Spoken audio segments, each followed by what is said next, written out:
Συνεχίζουμε με τον κύριο Κωνσταντίνο Καλύβα. Αφήσαμε για το τέλος μια ξεχωριστή βράβευση, τον δημοσιογράφο Κωνσταντίνο Καλύβα από την Κοντοβάζαινα, που διετέλεσε πρόεδρος της Πανευρωπαϊκής από το 1989 έως το 1995. Κατά τη θητεία του, σημείο αναφοράς αποτέλεσε η ανάδειξη της μνήμης του Θεόδωρου Κολοκοτρώνη με την καθιέρωση του ετήσιου μνημοσύνου και τον εξοραϊσμό του τάφου του στο πρώτο νεκροταφείο. Ακόμα, ο ίδιος καθιέρωσε τις κύριες εκδηλώσεις της Ένωσης που πραγματοποιούνται έως σήμερα, όπως τον εορτασμό των Θεοφανίων στη Λίμνη Λάδωνα και τη γιορτή των Βορτινίων Αγίων στην Αθήνα. Έχει ανακηρυχθεί μεγάλος ευεργέτης για τη δωρεά 1000 βιβλίων αρκαδικού περιεχομένου που αποτέλεσαν τη βάση της βιβλιοθήκης της Ένωσης. Όμως, κυρίες και κύριοι, η δράση του Κωνσταντίνου Καλύβα για τη Βορτινία ξεπερνά τα όρια της Πανβορτινιακής Ένωσης, καθώς αγωνίζεται για τα προβλήματα της περιοχής μέσα από την ιστορική εφημερίδα Βορτινία, η οποία φέτος διανύει το 55ο έτος της έκδοσής της. Πέρα από τον δημοσιογραφικό της ρόλο, η εφημερίδα αποτελεί πολύτιμο μέσο διατήρησης και προβολής της πολιτιστικής ταυτότητας της περιοχής. Ο Κωνσταντίνος Καλύβας, ιδρυτής και εκδότης της, έχει τιμηθεί με το βραβείο του Ιδρύματος Προαγωγής Δημοσιογραφίας Αθανασίου Βότση, το Χρυσού Μετάλλιο Α τάξης του Πατριαρχείου Αλεξανδρίας και έχει χειροτετηθεί από τον μακαριστό Μητροπολίτη Βόρτινος κ. Ιερεμία, σταυροφόρος αναγνώστης. Παράλληλα, ο ίδιος έχει διατελέσει πρόεδρος της Ένωσης Δημοσιογράφων Ιδιοκτητών Περιοδικού Τύπου, αναπληρωτής πρόεδρος του ΕΤΑΠ ΜΜΕ, καθώς και καθηγητής σχολών δημοσιογραφίας. Σήμερα είναι πρόεδρος του Βορτινιακού Εκπαιδευτικού Ιδρύματος Υποτροφιών Σακελαρίου και πρόεδρος του Συνδέσμου Αρκάδων Ζωγράφου. Ο Δήμος Βορτινίας τον βραβεύει σήμερα ως ένδειξη ευγνωμοσύνης για τη συνεχή και ενεργή του προσφορά στην περιοχή. Κύριε Καλύβα.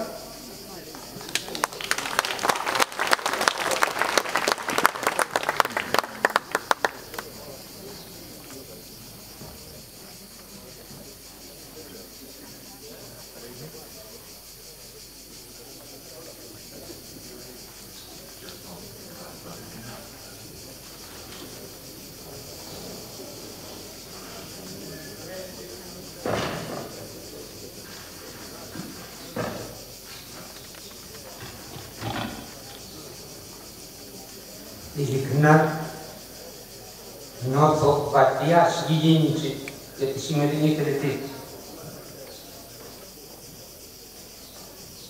Οι δύο κορυφαίοι φορείς της Βορτινίας, η Ιερά Μητρόπολη και ο Δήμος Βορτινίας, από κοινού, για πρώτη φορά για μένα, με τιμούν για όσα έχω πετύχει στην πορεία μου. Κυρίως για την έκδοση της εφημερίδας μου επί 55 χρόνια, αλλά και για την μαχόμενη δημοσιογραφία επί 57 έτη, αρχίζοντας από το δικαστικό ρεπορτάζ στην εφημερίδα Ακρόπολης. Η εφημερίδα μου όλα αυτά τα χρόνια πηγαίνει και στις 5 υπήρους, έχοντας φτάσει σε μία κυκλοφορία τη δεκαετία του 90 σε 8.500 φύλλα, πρώτη σε κυκλοφορίες των περιφερειακών τύπων.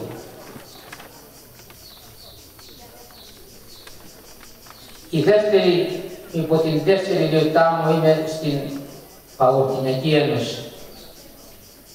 Είμαι το μόνο επιζώνη ιδρυτικό μέλος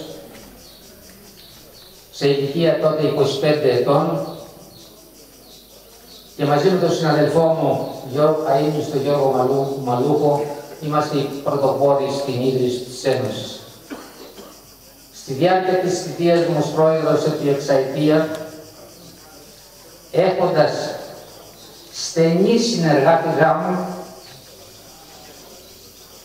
ως Γενική Γραμματέα την Βίκη Βασιλική Γιαβή, σημερινή υπηρεσιακή Γενική Γραμματέα του Υπουργείου Δικαιοσύνης εδώ και 5 χρόνια, που σήμερα είναι μαζί μας.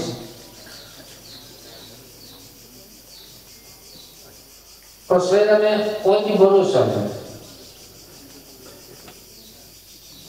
Ευχαριστώ ιδιαίτερα λοιπόν τόσο την Ιερά Μητρόπολη όσο και τον Δήμο Γοτυνίας για την προσγενωμένη τιμή σε μένα που θα μείνει ανεξίτηλη τώρα στα σδισμάς του βίου μου. Έχω τιμηθεί από δεκάδες φορείς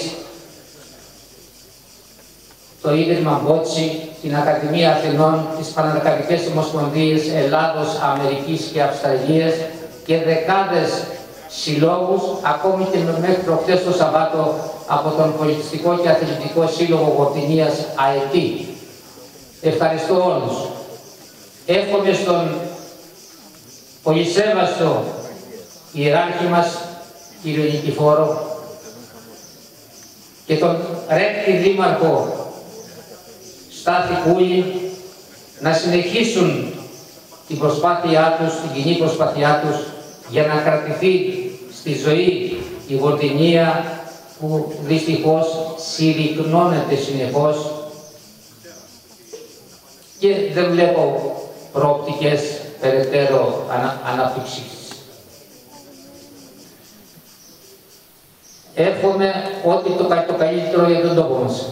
Ειλικρινά σας ευχαριστώ όλους.